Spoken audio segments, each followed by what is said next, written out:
4, 3, 2, 1, 0.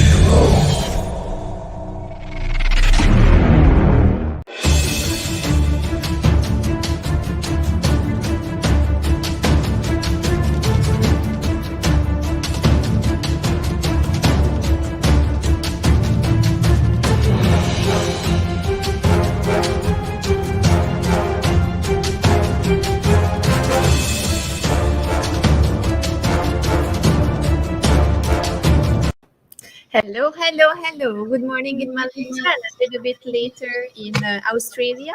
I'm here with Aileen, and it's a beautiful, beautiful day with a beautiful topic, how to turn pain into passion. And we are at the Global Empowerment Summit, and you are here for 6 weeks with us, sharing beautiful stories, giving you a lot of value, and making your life a little bit more positive, more energetic with all the guests that I'm bringing up front into the screen and into your room.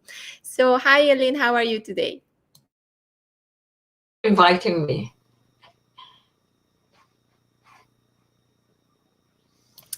So tell me a little bit about you, Aileen, at the beginning of the show. I would like to get to know you better and make the audience also get to know you better.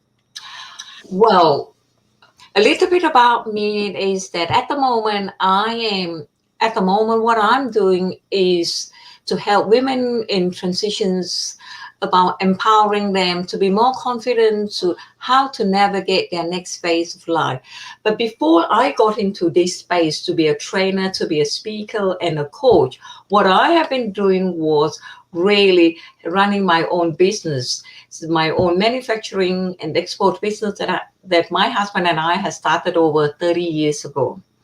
So I have transitions from being a migrant into Australia to starting our business to have a very, very successful business, and then successfully put somebody to run the business so that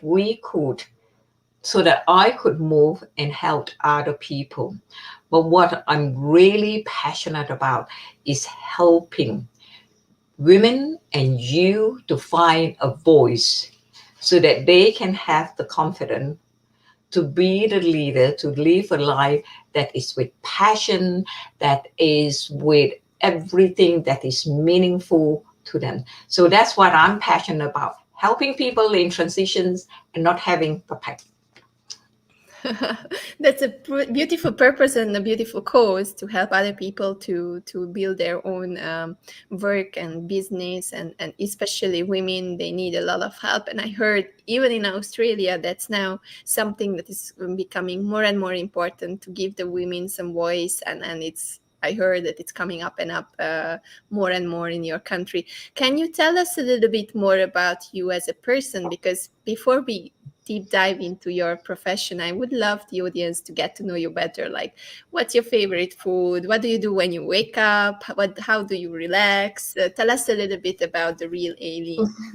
Oh, awesome. Well, who is this person behind? Who is the person behind this one thing to make a difference? Wow. Every morning I like to have a little bit of time in terms of gratitude. My gratitude, to God, to Tao, to Jesus. And then after that, a bit of time, a bit of meditation time, a little bit about my exercise time. And I love journaling. To say, what I'm going to do next, what's my thoughts, how am I going to take my next action. So I love all that because you can see it clearly without the monkey mind playing havoc with the die. I love this. I really love this. And I wanted to ask you about your name, because it's such an interesting name. I have never seen anything like that. So where is it coming from originally, and does it have a meaning? Oh, A'Vard. A'Vard's my married name. From what I heard from my husband, I've been married for nearly 38 years. So what I heard from him is that it's a French name that they started back over from the French, but they have been in Australia for a long time. So they're going back to Normandy time. That's nice. And also a little bit about Australia, because I'm in Malaysia, but originally from Europe. I have never been in Australia, and maybe some of the viewers haven't been there neither. Is it really like in the movie Australia with Nicole Kidman, or it's something different that we have to imagine? Well, the story in Australia or the Crocodile Dundees are more in the outback. Where I am is very much in the metro area, metropolitan, and Australia is we have such a diverse country. We have the largest of the Greek population, the Italian population, but we have something like about 74 languages that's been spoken in this country. It's just so huge. You can go down and buy Indonesian food, Malaysian food, Vietnamese, or any African kind of types of delicacy that you can get in this country. I love it here. I've been here for 38 years. I love it. I would love to visit. I would love to visit. People are friendly. People are lovely. Oh, you got to come and visit us.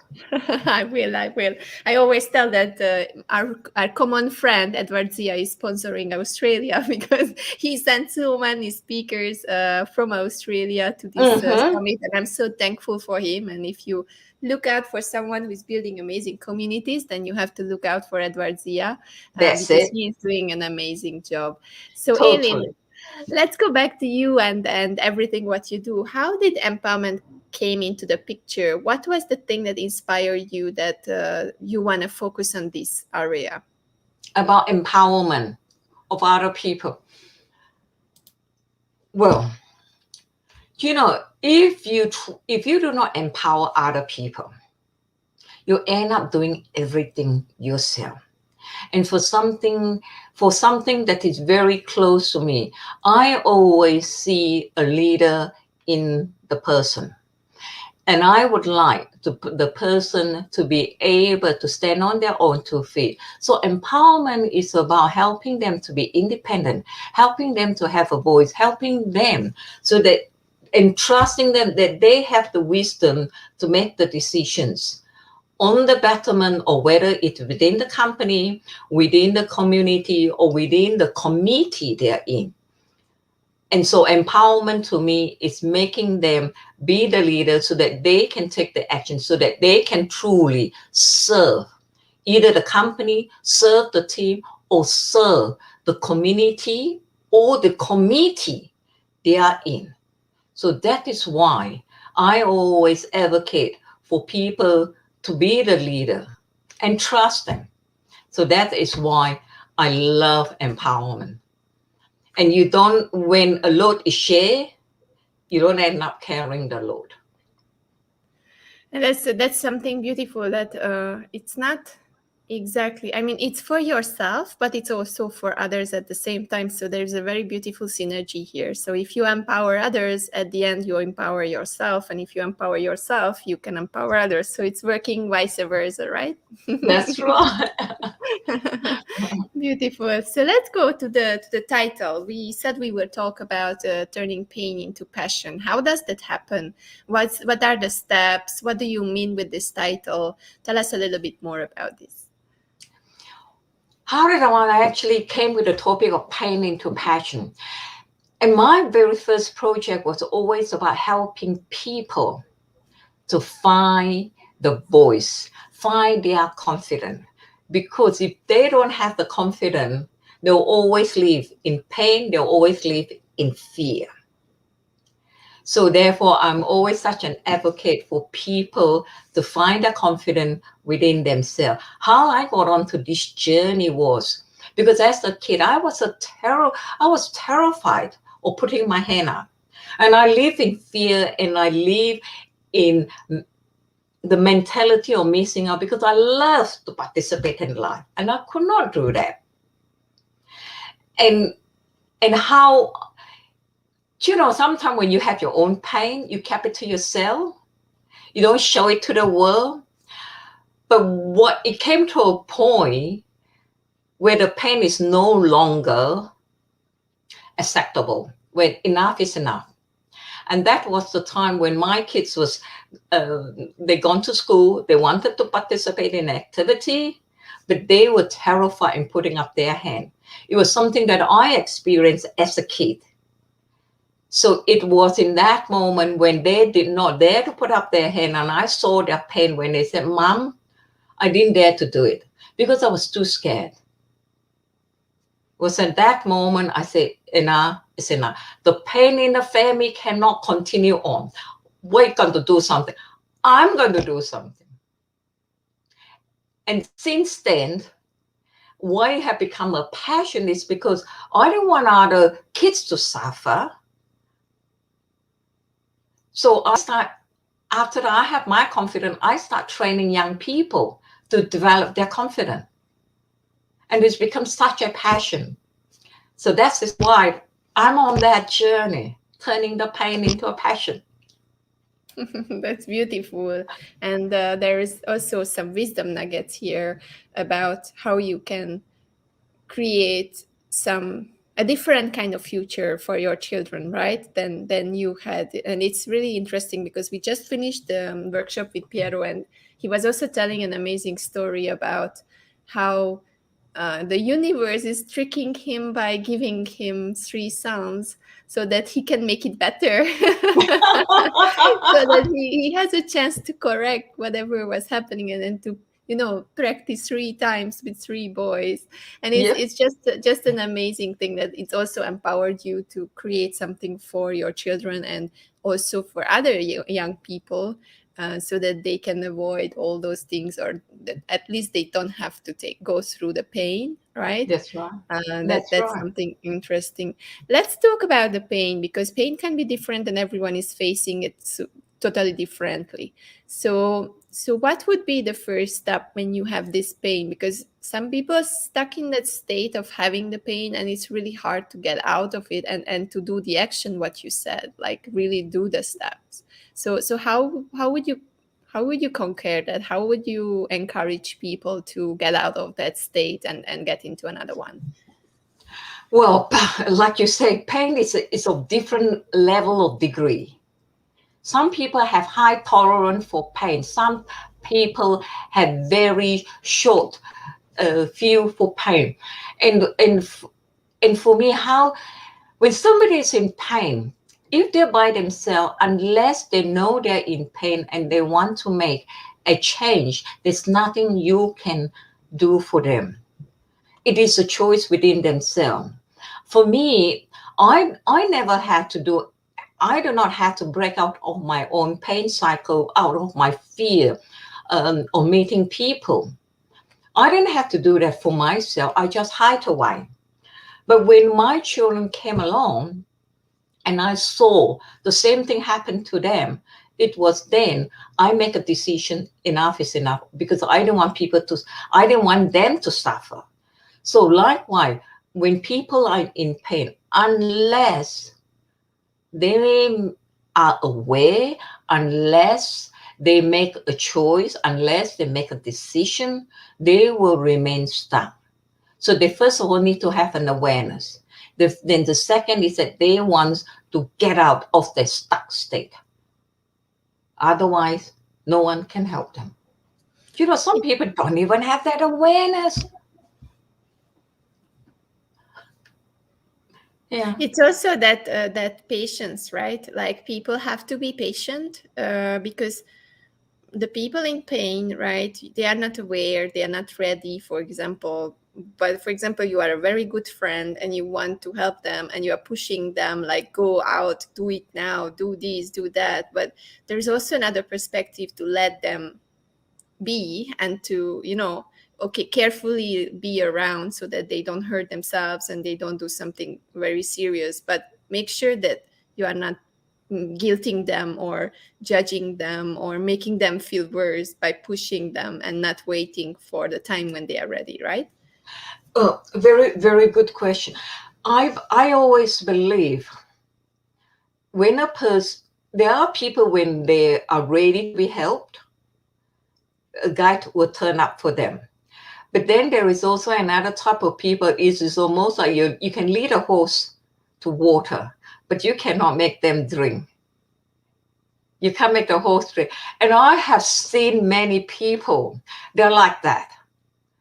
They know they are in pain, but all they want to do is just talk about their pain. They love to be in the drama.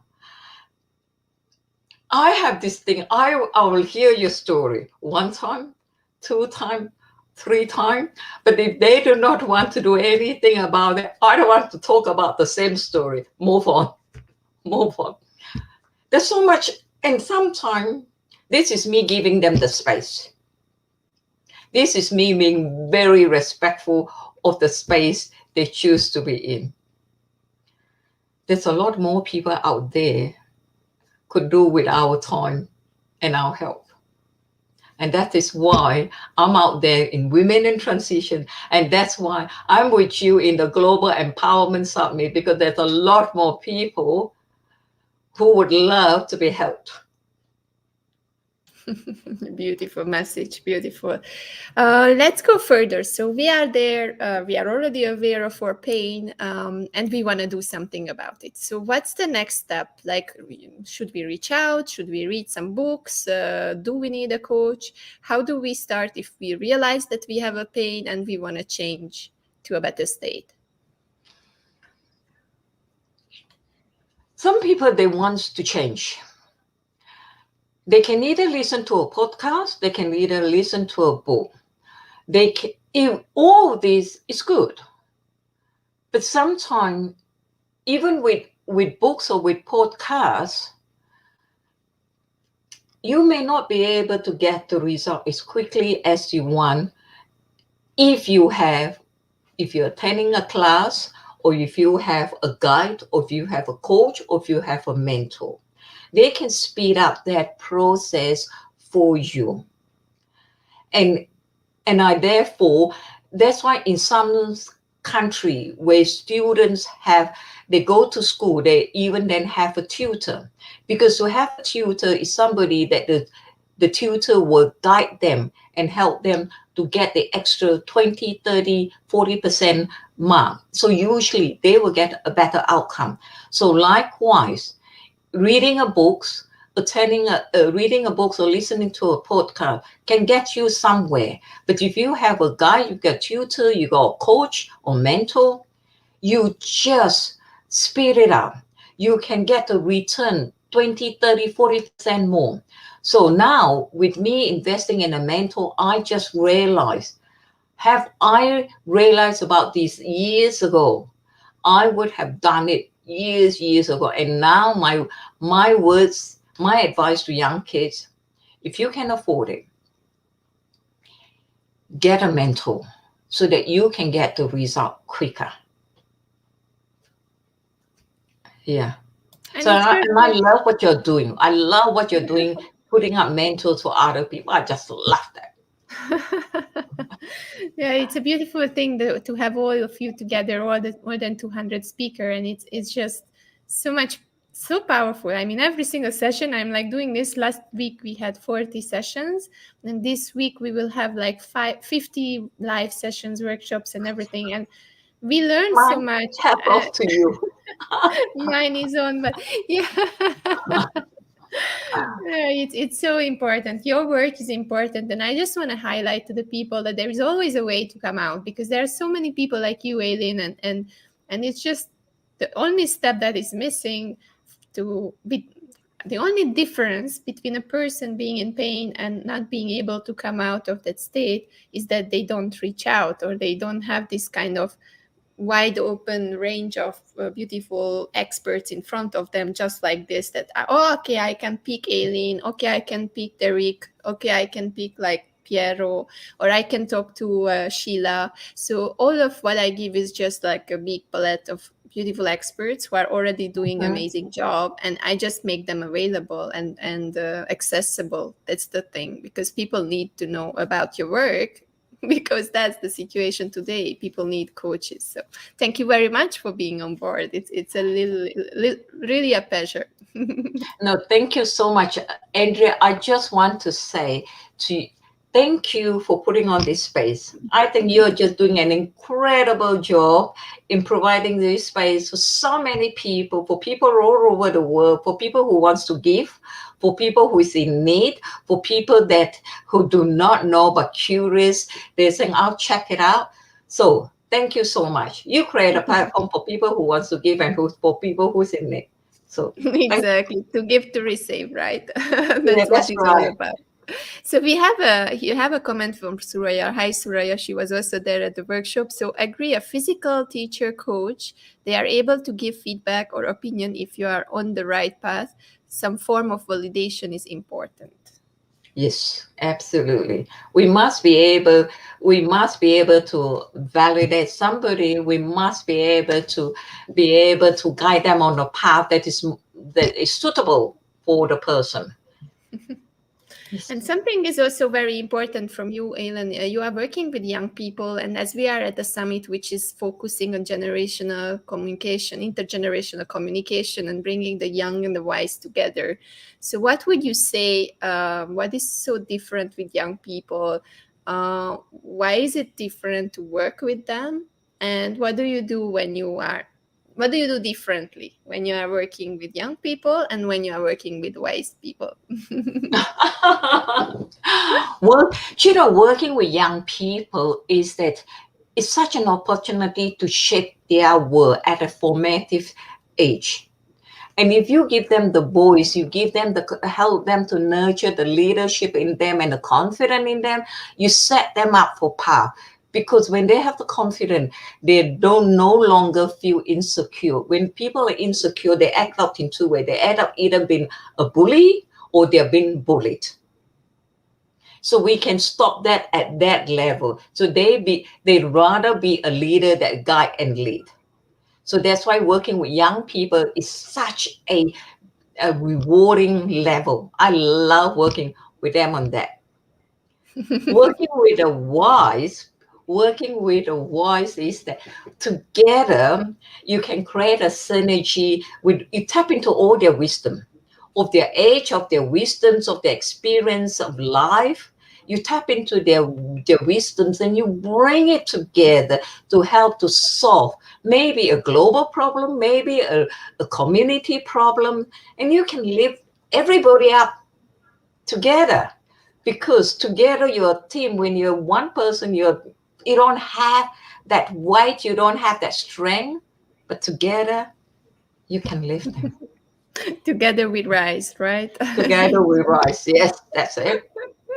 Yeah. So beautiful message here. And I know that you will also have some workshops coming up on your platforms. So I will just put it into the chat. And while I'm doing it, please share a little bit about this workshop, what it is about, who is your target audience, and yeah, just encourage and explain it to the people a little bit. Oh, thank you, Andrea. Thank you.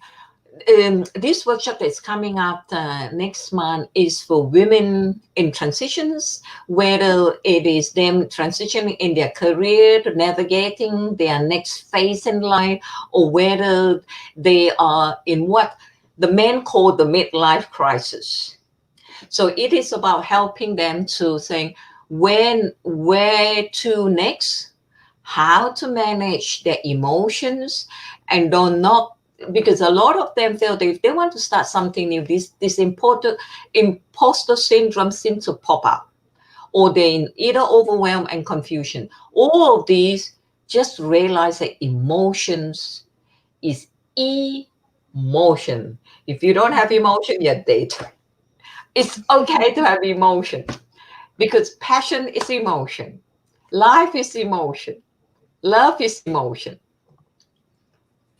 So therefore, for these transitions, for this workshop, we'd love you to come and how to tap into your strength, really know how to align to what is important to you. Because when you can align to what's important to you, you will have the synergy, you have the passion, you will have the energy to go to your next phase with purpose that give you the fulfillment. And what sometimes I call that you can have the cake and eat it.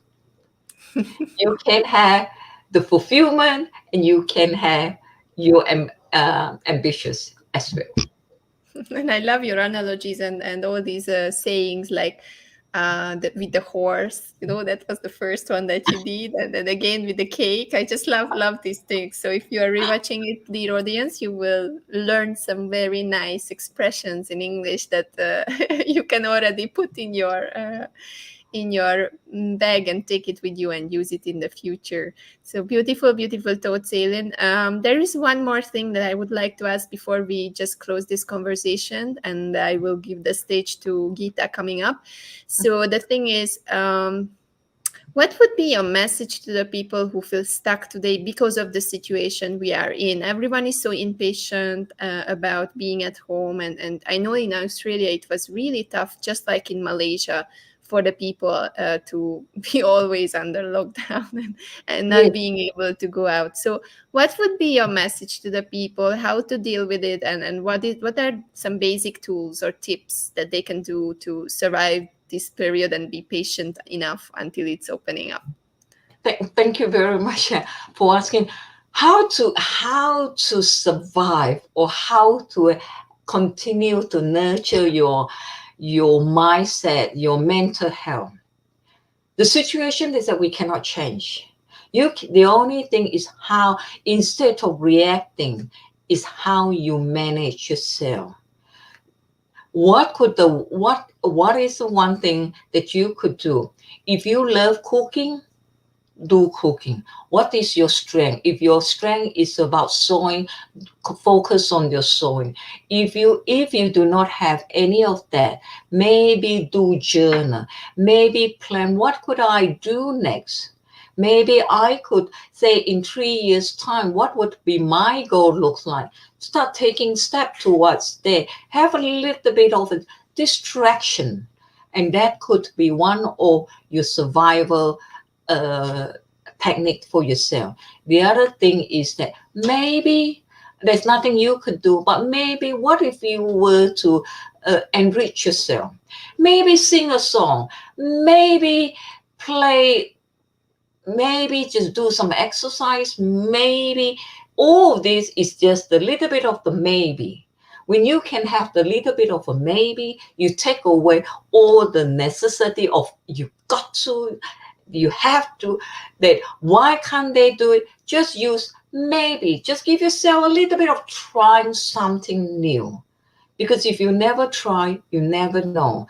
And rather than react, so what is the one action I could do that could impact myself and the people around me and help them do that could be not only good for you, but good for them. Because when you can do what's good for you, good for them, you ultimately create what's good for the greater good. So my message is, do something, maybe start off with a maybe.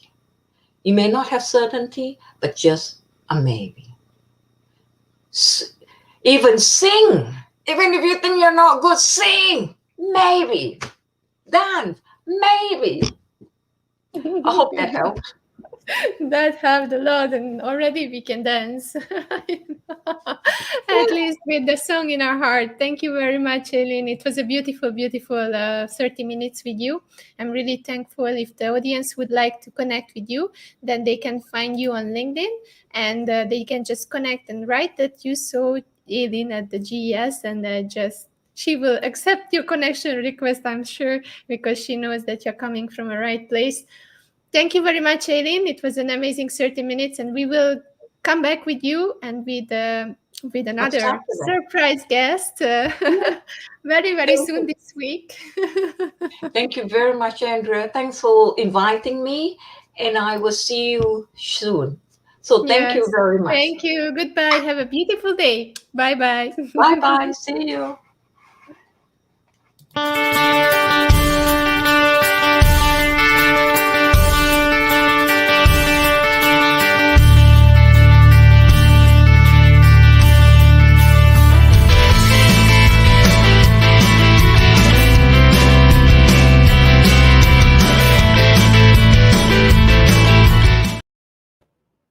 Okay, so here we are. Geeta is already in the studio, so I'm just quickly bringing her to the stage, and we will start our interview with Geeta Lachmandas. And let's see. I will just stop the branding now for Aileen. I hope you enjoyed this conversation. It was really beautiful, and you could learn so many things from her. And let me welcome Geeta, our last guest in the morning block in Malaysia. Hi, Geeta. How are you? I'm good, thank you, Andrea. How are you? All good, all good. I see you are getting ready. I'm really happy to have you here at the Global Empowerment Summit. And we were in chatting, and then you were connecting, and I'm really happy to have you. And today we will talk about you and your new me. But before we all do that, tell me a little bit about your morning routine. What did you do today to wake up in a good state of mind? Okay, so my morning routines, well, nowadays I do quite a bit of work at night as well, so I can't get up as early as I used to. Before it used to be 5 o'clock, now I can't even get there. But, I still am able to get up. First thing I do is oil pulling, which I do every day now. And it has really helped me because all my ulcers have gone away. I used to have a lot of mouth ulcers, you know, and I love doing that. So, first is oil pulling, then drinking 2 glasses of water. And after that is actually, I want to try and do my meditation first. But I've discovered that I do get distracted if I don't, if I've not sort of exercised first. So now I have come with a new routine where I do a HIIT exercise. HIIT is high intensity, right? So I do that for 9 minutes. It's just 9 minutes. And then after that, I'm tired enough to just want to sit down and do my meditation. And this meditation I'm doing is my transcendental meditation, which I do morning time and evening time. So I do that for 20 minutes just to ground myself.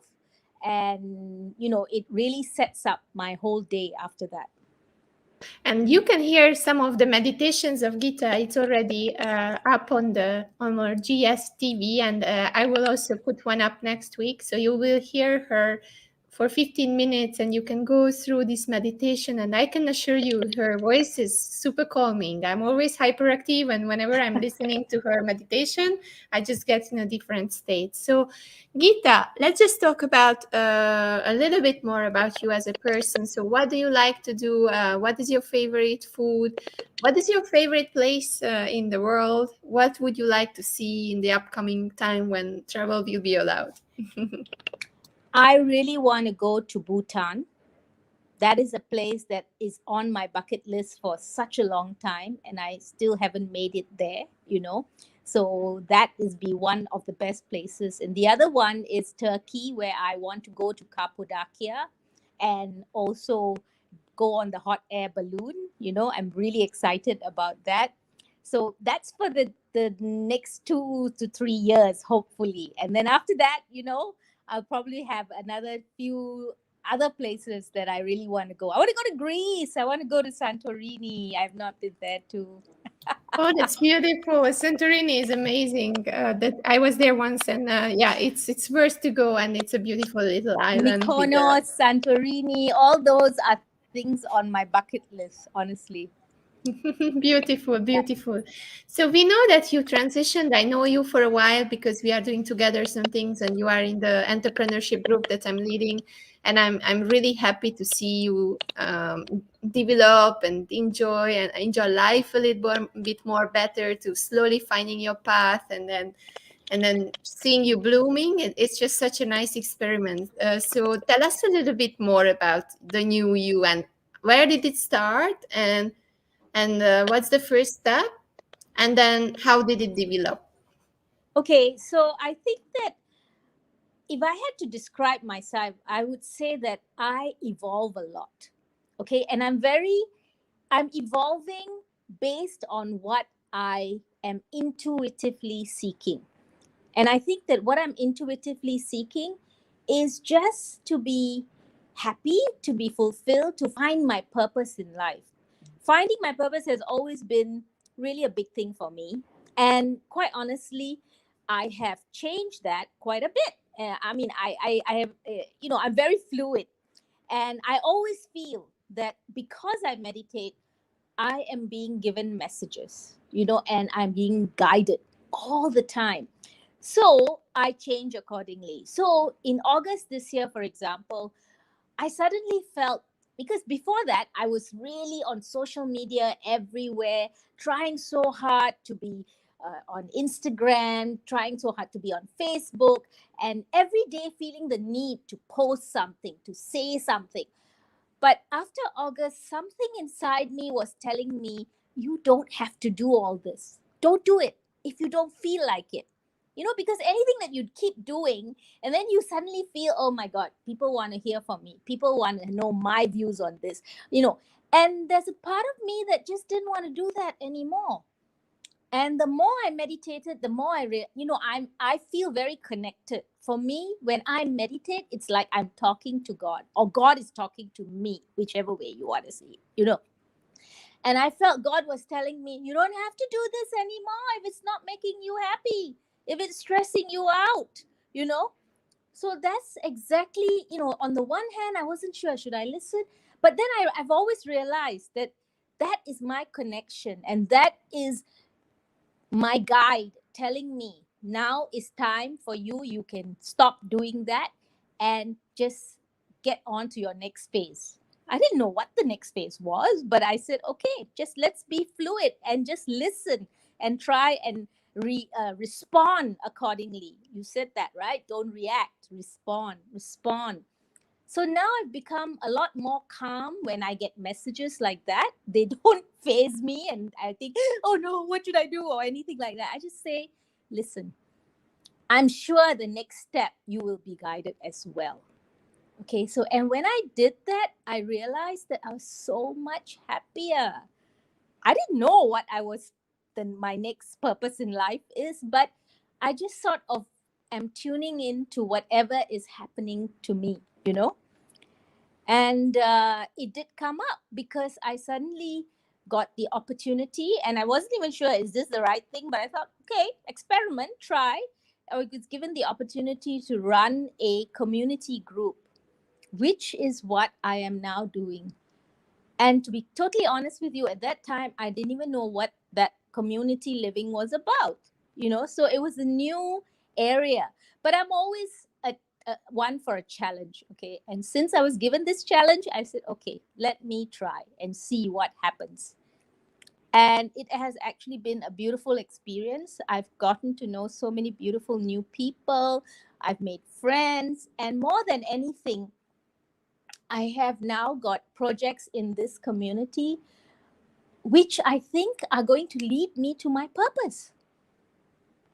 See, so I think that when we are a little bit more open to things, and when we know that there is a bigger purpose, things like this happen.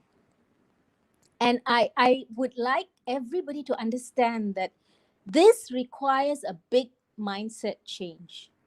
Okay, now in the early years, I used to call myself a mindset coach because I help you to change your mindset. But today, more than ever, I realize that this is something which is crucial for everybody. Because if you want to be of a mindset where you are not just thinking of yourself, but thinking of the community as a whole, or people around you as a whole, that has to change. Because I think today the biggest problem that everybody is having is that we think of ourselves as me. Who am I? I'm one person only. We never see ourselves that in actual fact, we are not one. We are a whole community. We are everybody. So that really requires a change in mindset. And the more I am doing this community work, the more I see it in all the people around me. And I think that maybe my challenge is to show them that that is not the way we are meant to live. I don't know. Am I making sense, Andrea? That's perfectly making sense. So that's actually what I always say, that I'm doing this, for example, alone, the background and the stage and the strategy, but I'm not doing it for myself, and I'm doing it for everyone. And while I'm doing this, everyone who is joining this community, right, the GES and the Empowerment Hub, becomes a family. And it's really interesting to see the dynamics going on, like the messages that I get every day from the supporter speakers, that, hi Andrea, how you are holding up. And you can see it on IG. I posted a few today or then yesterday, that it's really like becoming a huge global family, supporting each other through the common goal of helping others and supporting everyone, because the world is, as you said, we are all in this together. The problem is that we are in our own bubbles and we don't get out of that bubble. But once you connect those bubbles, and that's my goal with the Empowerment Hub, you see how many beautiful things are in the world are happening, and how many people are working on bettering the world, and helping other people, and doing community work and having projects. So I'm totally with you on this, Geeta. It's something that has to change. And with all these impact economies, and with all the upcoming projects that I see in the world, it's just filling me with full of purpose and happiness, because you see that people are really starting to get it, that we have to work together. Yeah, and I think that the way that technology has come about, or rather has changed, is also accommodating that a lot. You don't only have to be proximate, near to someone to be able to be close. You can form a community where all of you are like-minded, but you're all in different parts of the world. How beautiful is that? Yeah. Yeah, So all the it's really diversity. amazing. Yeah. Yes, It's all the beautiful. diversity and everything that's happening. But I think for me, doing this community work has also now, in fact, this is a very recent development, opened up new projects. Like, for example, one of the things that we are doing in this community is helping a group called Greater Action. And Greater Action is a non-profit which is helping refugees from Afghanistan.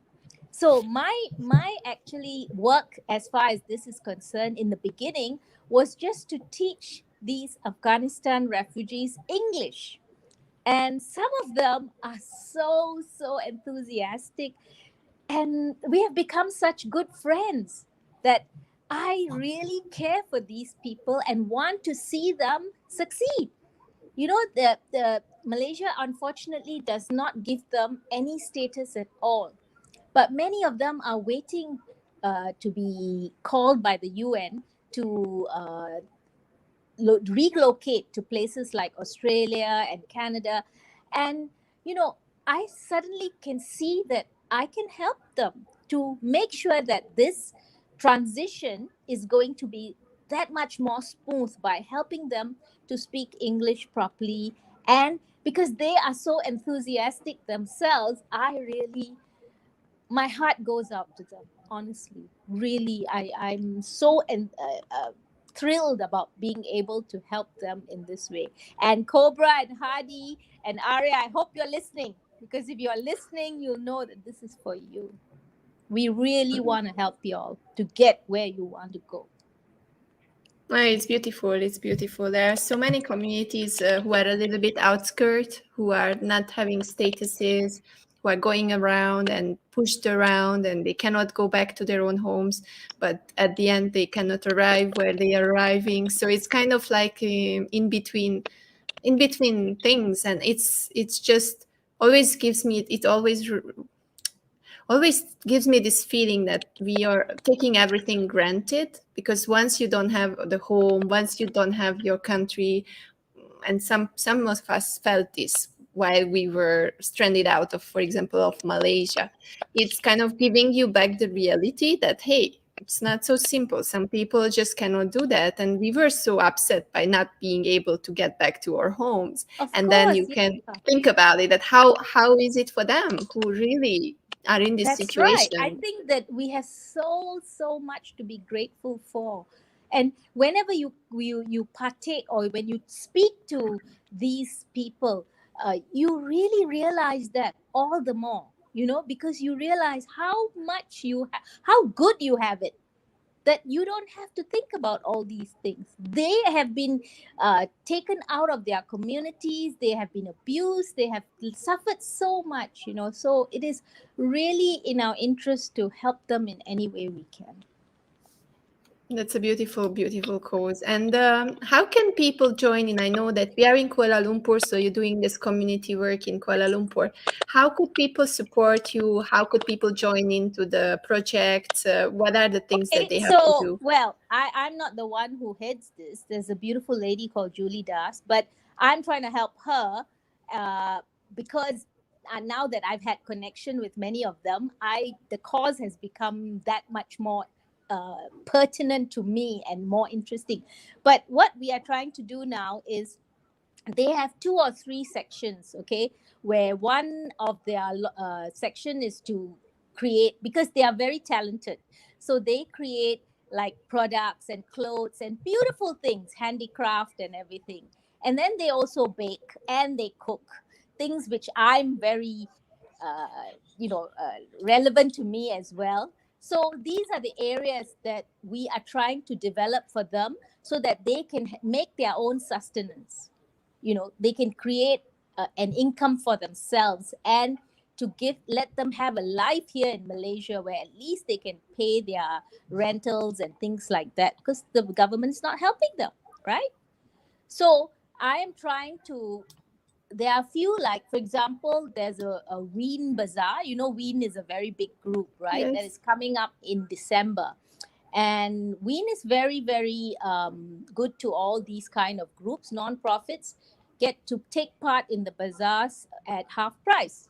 So I'm actively now trying to bring them into the bazaar to be able to sell their handicrafts and things like that, and also to help the ladies in our Mount Kiara community to rally so that we can do like a pre-loved, bring out all your clothes and shoes and everything that you have that is branded and that you're not using. And I tell you, everybody has got lots of stuff like that, right?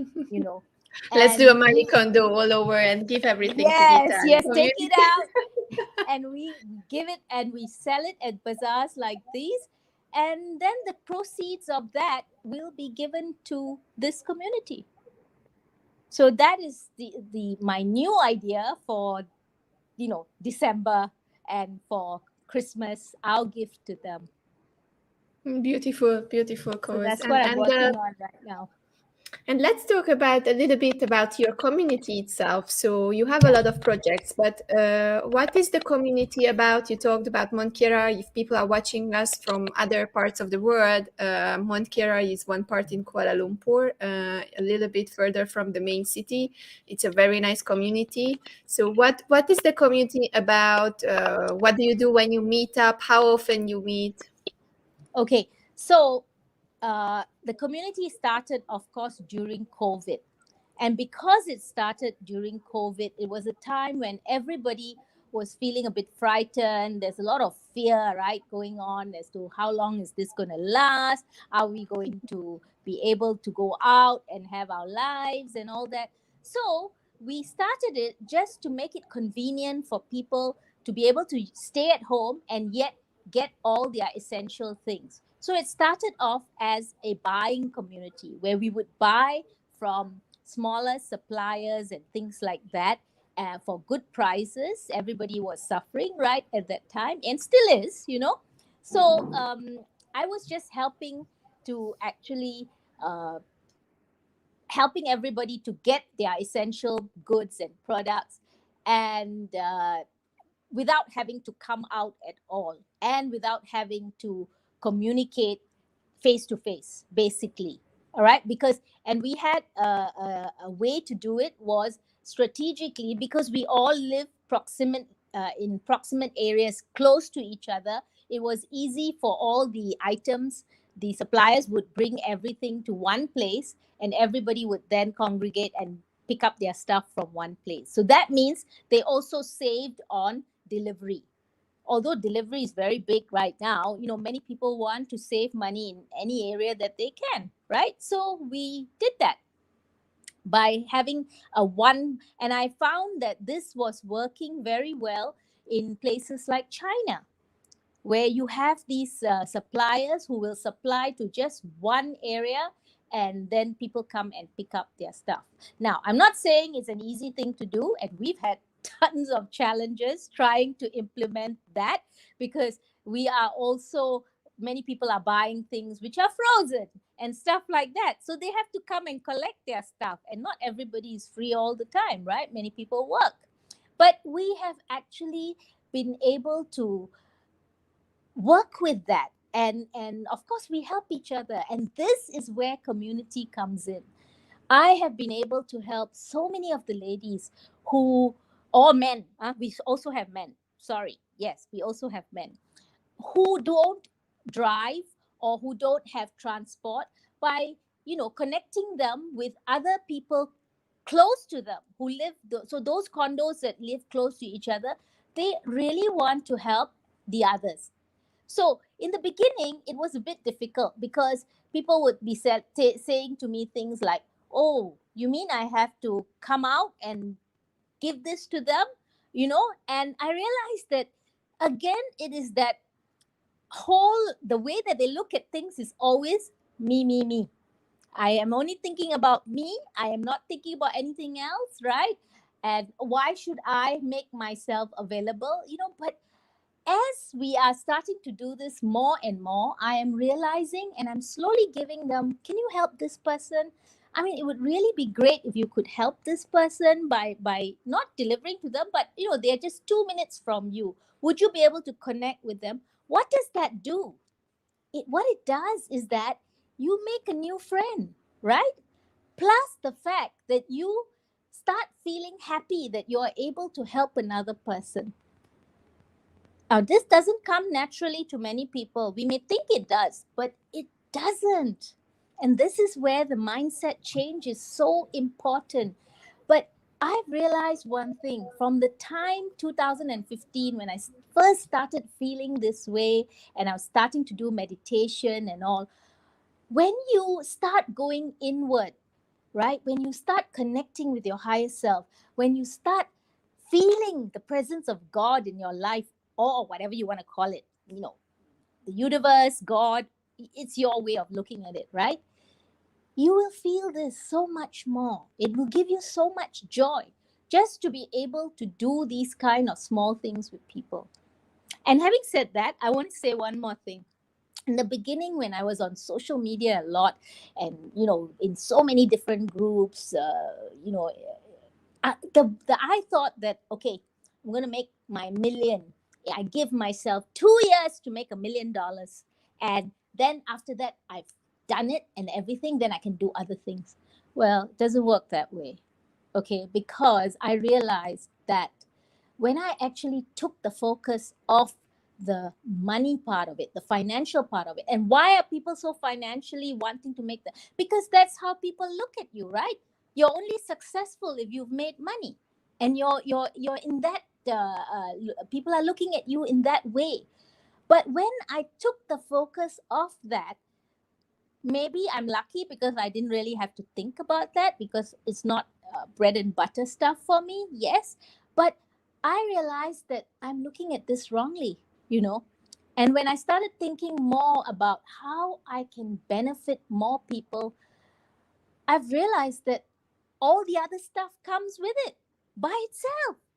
You don't need to focus on that. So it's a change of focus. You got to realize that when you are doing service, when you are helping other people, the other things, the money will come by itself. I'm seeing that myself. So it's very beautiful when you sort of understand all this and you see it in your own life. So we can turn this saying, what comes around goes around, turn it around. What goes around comes around, right? Just Comes turn it on around. the Yeah, other way. yeah, yeah. And I think that the beautiful part about it is that you become happier as a person. I've become happier. I know that suddenly not having to think about, what's my status on social media or how much people are seeing me or not. I don't care anymore. But what I do care is that I am able to help these people, whether it's the Afghanis or whether it's my community, in any way that I can. And that has become so much more meaningful for me. Beautiful, and beautiful message behind it, because it's also social media and internet which is pushing us to be all about ourselves, right? So there is this kind of thing that is coming from all the medias, and at the end, when, for example, now the social media was out, it's just like, what, then your life doesn't mean anything anymore, or what happens? Like, people are really relating their lives to how they are seen or how they are On social present media. on those Yep. social media, and not to their real life, how they connect real life, whether they really have those gatherings, whether they really care about others, whether they really call the person and not just put emojis, under some photos, which really doesn't mean anything, because what was it for you? 1 second of attention for a person that you know. I mean, that's nothing in human relations, right? Right. And I think that this is what I would call it is living a life of authenticity. You know, you really learn what does it mean to be authentic. You know, you're not living for other people, you're living for yourself. And the fact that today I'm alone, I don't feel alone. I really think that going within gives you that confidence. It makes you understand why it's so important to go within and to live alone. Because you then realize that this is all part of a whole causal thing, and that you're not alone. You're not one person. You're part of a big causal thing, which everybody is in it together. I never used to understand this when I was so reading Deepak Chopra's books and everybody else, Eckhart Tolle's books and all that. I used to ask myself, what are they talking about? What do they mean? Now I understand. Now I understand what they are talking about and what do they mean. But it took a lot of time. It took a lot of work on who? Yourself. You just have to understand that, when you actually become that person, right? I was just reading, and this is the good part. When I'm not on social media now, because I don't have to think about which Instagram group I have to post for and all this kind of thing, I get a lot of chance to do my reading, right? And I was reading a book on Vedanta the other day, and they said something which suddenly resonated with me. They said things like, there are only two symptoms of enlightenment. I mean, basically, I want to become enlightened, whatever that means to me, right? But they said that only two symptoms of enlightenment, and two things that show you that a transformation is taking place within you towards higher consciousness, where you are going closer and closer to your higher self. Okay. And this is when you stop worrying. Number one. Okay. If you constantly worry about everything, about, what do people think of me? What am I saying? What am I doing? Right? That will stop when you start looking at everything as a whole. You're not just alone, right? But when you stop worrying, when things just don't bother you anymore, you become lighthearted and full of joy. You smile a lot, you laugh a lot, right? All that is signs that you are attaining and becoming at one with your soul. Okay.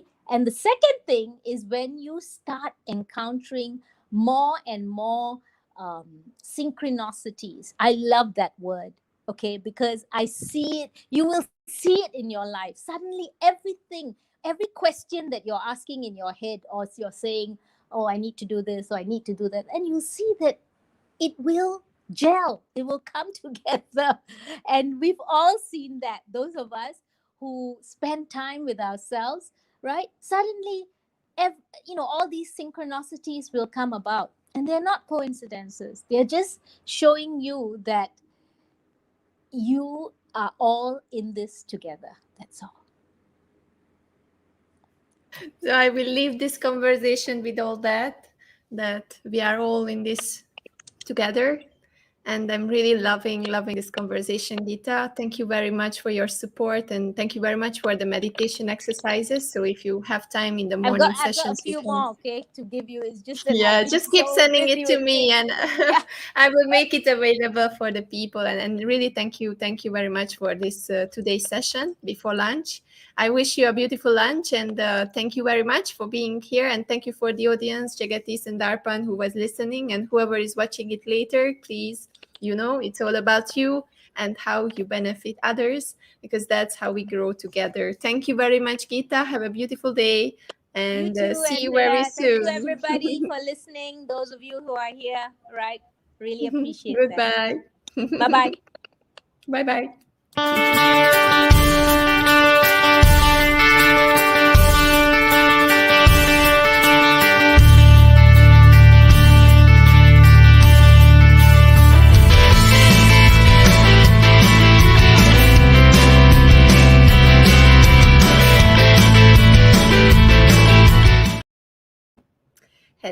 Hello. So this was our morning block and evening for the US, and available for many time zones. We will come back after lunch. We will have beautiful sessions. So let me see what's on program. So we will have an interview with Dr. Mamta Godial. It's a very inspiring talk about how to walk the talk. And then straight after that, from 3 p.m., we will have Andreas Don and Jasmine Roy in the studio, and they will share their thoughts about breaking the glass ceilings and breaking limiting beliefs, and how to become more confident. So tune into that conversation. It is really exciting. I'm so looking forward to that. And after that, we will go back to Farida, the youngest Egyptian getting to the base camps of the Everest, and we will continue our conversation because she's just amazing. I wanted to bring her back, so we'll continue with part 2. So bear with me, have a bit of lunch, have a little bit of water, and in strict 2 hours, I will be back on your screens on the GES TV, on YouTube, and on Facebook, and we can go on and walk together and listen to these amazing talks from all the experts from all around the world. I hope you are enjoying. Please rewatch the shows. We already have more than 40 live shows to rewatch. Make sure that you are checking whatever is in your interest. And in the evening, we will also have again some interesting guests. Afzan Yas is coming. My journey as a bipolar survivor. We will have an interview with her from 8 p.m. Malaysia time, which will be morning for the US, available most of the time zones besides New Zealand, because they will be sleeping. And then we have also Felix Dai with another live workshop, just like Piero's workshop this morning. You can join in the workshop room video Zoom link that I already sent to your email address if you registered for the summit. And during the night from 10, we will be available again on Clubhouse, and we have an open conversation. So search for the Global Empowerment Hub Club on Clubhouse, and you can join the conversation and voice your insights, and we are there to listen to you, and we will bring you up on the stage and share everything what you know with us, so that we know more about you and we get more insights of how we can benefit you and how we can help you, as Geeta said. So thank you very much. Let's have lunch, enjoy, and see you in 2 hours live again at the GES TV. And now I will play the teaser for you.